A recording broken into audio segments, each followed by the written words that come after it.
সুপ্রিয় দেশবাসী, দেশে কিংবা বিদেশে, কাছে কিংবা দূরে, যে যেখান থেকে আপনারা আমার ভিডিওটি দেখছেন, আমি আলামিন অতীতের কথা ডকুমেন্টারির পক্ষ থেকে আপনাদের জানাচ্ছি শুভেচ্ছা এবং সুস্বাগত।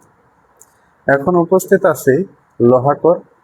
এখানে রয়েছে এমন একটি ব্যক্তিত্ব যিনি কিনা লোহাপীর নামে পরিচিত, হজরত লোহা আলী রহমাতুল্লাহ আলাই বগদাদিয়া। তার মাজার রয়েছে এখানে। আমি সেটিকে ঘুরে ফিরে দেখানোর জন্য চেষ্টা করব। এটি হচ্ছে লোহাকর কাশেমপুর কোনাবাড়ি গাজীপুরে অবস্থিত এই লোহাপীরের মাজার শরীফ। লোহাকর হজরত লোহা আলী রহমাতুল্লাহ আলাইয়ের মাজার শরীফ। মাজার শরীফে লোহা নেওয়া নিষেধ, জুতা পায়ে প্রবেশ করাও নিষেধ। এইখানে দুটি মাজার রয়েছে পাশাপাশি, লাল শালু দিয়ে ঢাকা, এবং এর পাশে রয়েছে সুন্দরতম একটি মসজিদ।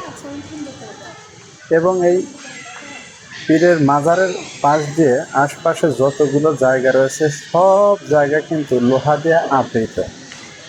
এজন্যই এই পীরটাকে লোহাপীর নামে আখ্যায়িত করা হয়েছে। কেননা তিনি দুনিয়াতে হয়তো এসেছিলেন সৃষ্টিকর্তার অশেষ মেহেরবানিতে এই লোহাকে ভালোবেসেই আঁকড়ে ধরার উদ্দেশ্যে। এখানে রয়েছে তার অসংখ্য খাদেমগণ, বিশেষ করে তার মাজার শরীফকে পরিষ্কার পরিচ্ছন্ন করার দায়িত্বেই তারা নিয়োজিত রয়েছে। মাজারকে দেখাশোনা করার দায়িত্বে তারা সদা সর্বদা কাজ করে থাকেন।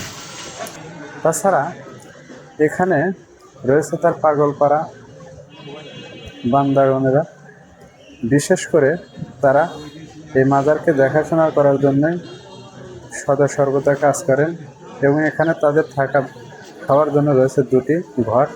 বিশেষ করে তারা দেখাশোনা করেন, এমনকি খাবার দাবার, গাঞ্জা, বিভিন্ন ধরনের উপকরণও খেয়ে থাকেন তারা। এবং এখানে মাছ চাষ করার জন্য রয়েছে সুন্দরতম একটি পুকুর। এই পুকুরে বিশেষ করে বড় বড় গজার মাছ চাষবাস করে থাকেন। শুনে থাকি বাজিদ বোস্তামি বা বগদাদিয়ার সেই সমস্ত শৈল মাছ, গজার মাছই কিনে এখানে চাষবাস করে থাকেন।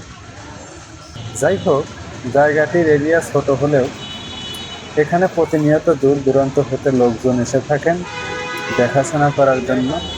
এবং এই মাজারটি বিশেষ করে হজরত শাহ লোহা আলী বগদাদিয়া রহমাতুল্লাহ আলাইয়ের মাজার নামে পরিচিতি লাভ করেছে। এখানে দর্শনার্থীরা প্রতিনিয়ত এসে দেখাশোনা করে থাকেন। তাই আমি এটি ভিডিও চিত্রে